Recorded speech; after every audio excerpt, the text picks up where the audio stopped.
자, 이 시간에는 이온 결합과 공유 결합에 대해서 말씀을 드릴 텐데 이 얘기는 뭐냐면 자, 이온 결합이라고 하는 것은 이것은 금속과 비금속 간의 결합이다. 이렇게 보시면 되겠습니다. 제가 이제 잠깐 설명드렸습니다. 이건 뭐 저만의 방식이에요. 그냥 금속은 보통 남성, 비금속은 여성 이렇게 비교를 해보면 조금 이해하기가 쉽죠. 자, 그래서 금속과 비금속이 만나면 남녀가 만나는 거니까 결합력이 굉장히 강하다고 보시면 되겠죠. 자, 한번 예를 들어 볼까요? NA가 11개고 CL이 17개입니다. 자, 전자 2개, 8개 하나가 남는 경우고 2개, 8개, 7개가 남는 경우예요. 그러면 나트륨 같은 경우에는 루이스 점교를 표시를 해보면 제가 이제 이 요점 강의 시간에 말씀은 안 드렸지만 우리가 이제 루이스 점교라는 게 있습니다. 맨 마지막 가전자 궤도에는 전자를 점으로 표시한 건데 나트륨의 경우에는 맨 마지막 가전자에 전자가 이렇게 하나가 남는 형태가 되는 거고 염소 같은 경우에는 7개가 되겠습니다. 그러면 지금 나트륨은 전자가 하나 남기 때문에 이거 하나만 버리면 안 정해지는 상황이니까 하나를 누군가에게 주고 싶겠죠. 염소 같은 경우는 전자가 하나 모자라는 경우니까 누군가로부터 받고 싶단 말이에요. 그래서 나트륨과 염소가 만나게 되면 이런 상황이 되는 겁니다. 나트륨은 전자가 하나 남는 상황이고 염소는 전자가 모자라는 하나가 모자라는 상황이니까 이때 나트륨이 염소에게 전자를 주는 순간 나트륨은 안정해지고 염소도 안정해지는 이런 걸 우리가 이제 이온 결합 이렇게 표현을 합니다. 자, 그래서 이 경우에 결합선은 사실은 우리가 이와 같이 가표를 써서 나타내는데 이런 게 이온 결합이에요. 결과적으로 이온 결합의 성질을 보면 지금 나트륨은 금속이 되겠고 염소는 비금속이 되겠습니다. 그럼 결과적으로 금속과 비금속 간의 결합이고 이 금속과 비금속 간의 결합이다 보니까 나트륨은 전자를 하나 잃어서 양이온이 되려고 하고 염소는 전자를 하나 받아서 음이온이 되려고 하기 때문에 양이온과 음이온 간의 정전기적 인력에 의한 결합이다. 그래서 굉장히 결합력이 강하다. 그 얘기는 결합이 강하다는 얘기는 끊기도 어렵다는 얘기잖아요. 그 얘기는 이제 융점이나 끓는 점, 비등점이 높은 그런 고체고요. 그래서 얘네들의 경우에는 휘발성은 없습니다. 물론 고체인 경우에는 전기 안 통해요. 얘가 용융된 상태 또는 물속의 수용액 상태로 녹아있는 경우에는 전기를 굉장히 잘 통하겠죠. 그래서 물과 같은 극성용매는 잘 녹고요. 고체 상태에서는 전기 전도성은 없지만 수용액이나 또는 용융 상태에서는 전기 전도성이 있다.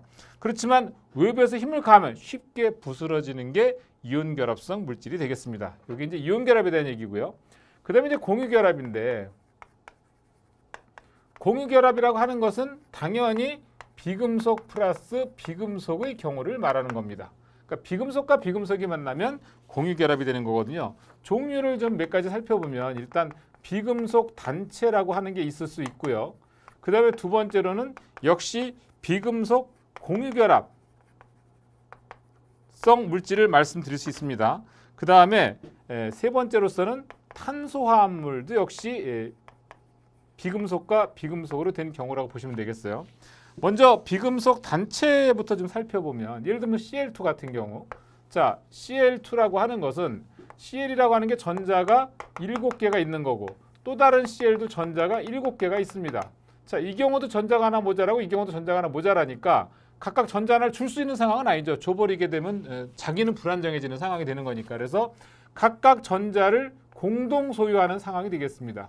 그래서 이와 같이 공유 결합하는 형태 이런 게 이제 비금속 단체로서 공유 결합하는 형태를 말씀드릴 수가 있고 자, 이 경우에는 결과적으로 양쪽이 똑같은 힘으로 끌어당기기 때문에 어느 한쪽으로 치우치지 않는다. 그래서 우리가 이제 비극성 공유 결합 물질이다 이렇게 얘기도 합니다. 비극성 공유 결합 물질 어느 한쪽으로 치우치지 않는다는 얘기죠.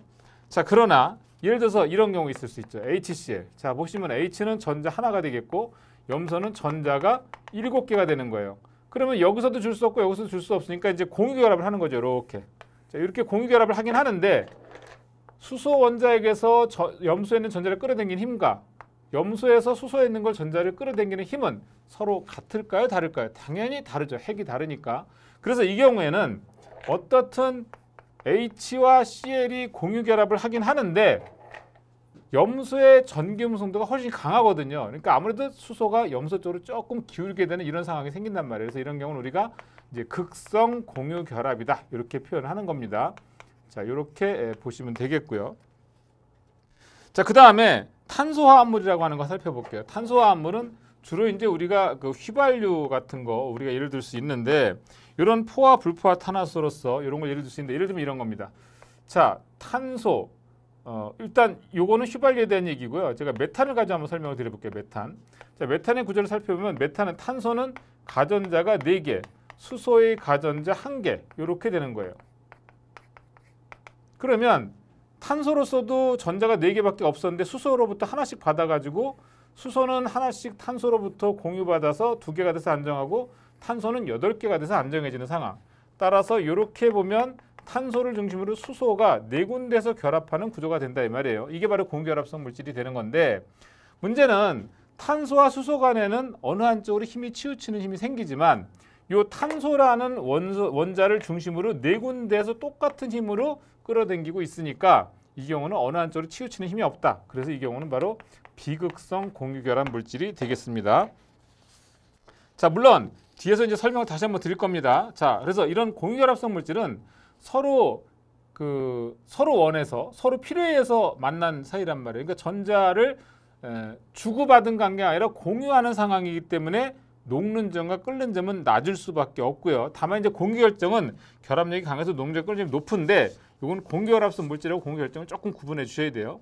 자, 그 다음에 전자를 잃거나 얻은 관계가 아니다. 전자를 잃었으면 양이온되고 전자를 얻으면 음이온이 돼야 되는데 얘네들은 전자를 잃거나 얻은 관계가 아니니까 전기를 띌 수 없는 부도체가 되는 거고요. 그리고 공유결합성 물질 같은 경우에는 어떤 특징이 있냐면 극성 물질은 극성 물질에 잘 녹고 비극성 물질은 비극성 물질에 잘 녹는다. 이렇게 보시면 되겠습니다. 전체적으로 반응 속도는 조금 느리다라고 보시면 되겠습니다.